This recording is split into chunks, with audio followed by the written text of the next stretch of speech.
पद्धत नाहीये, पण परदेशी राजा राणी गेले होते, फिशिंगसाठी निघाले. आपल्याकडे ती पद्धत नाहीये. आणि फिशिंगला निघाले असताना रस्त्यामध्ये एक गाढवावर बसून एक कोळी चालला होता, खांद्यावर गळ होता. राजाने विचारलं, काय रे, मच्छी पकडायला का? तो म्हणला, नाही महाराज, आज मच्छी पकडायला जाणार नाहीये, वादळ आहे, खूप मोठा पाऊस येणार आहे. म्हटलं, मूर्ख माणसा, मी माझ्याकडे खूप पगार देऊन हवामान तज्ज्ञ ठेवलेला आहे. त्यांनी सांगितलं, तुम्ही जा, खुशाल, काही होणार नाहीये. राजा पुढे गेला. खूप वादळ झालं, पाऊस आला, त्रेधा तिरपीट झाली. राजा दरबारात गेला. प्रधानाला सांगितलं, त्या माणसाला आणा बघू, हवामान तज्ज्ञाला. त्या लाद घालून हाकलून लावा आणि त्या कोळ्याला बोलवा आणि त्याला अपॉइंट करा. कोळी आला. तो म्हणला, महाराज, मला यातलं काही कळत नाही हो. तो म्हणलं, मग त्या दिवशी कसं सांगितलंस, पाऊस येणार, वादळ होणार? तो म्हणला, माझ्या गाढवानं कान खाली टाकले की मला कळतं पाऊस येणार वादळ होणार.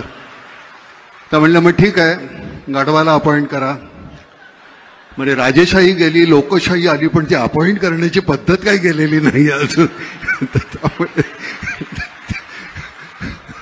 तर ही जी गंमत आहे, अरविंद इनामदार आमचे जे कमिशनर होते, त्यांची एक पद्धत होती बोलण्याची.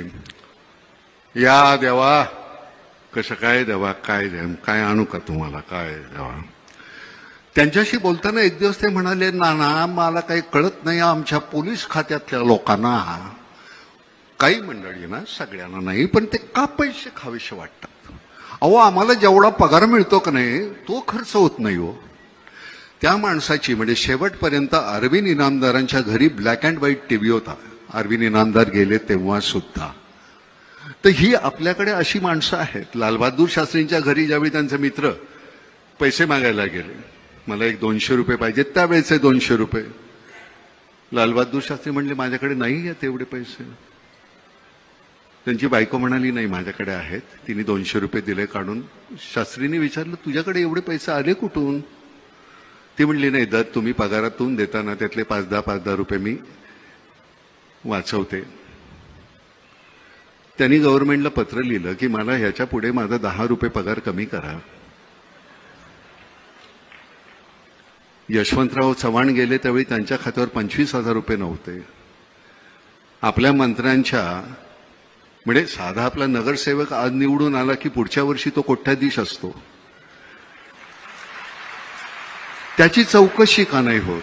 म्हणजे मला कळतं की हा भ्रष्ट आहे, पण तुमच्या का नाही लक्षात येत? त्याच्यावर कारवाई व्हायला पाहिजे की नाही एकनाथराव? म्हणजे तुम्ही मी 100 रुपये आल्यानंतर 30 रुपये इन्कम टॅक्स भरतोच, 18 रुपये तुम्ही अजून जीएसटी घेता. हे सगळं आम्ही केल्यानंतर सुद्धा आमच्या चौकशा होतात, तुमच्या का नाही होत?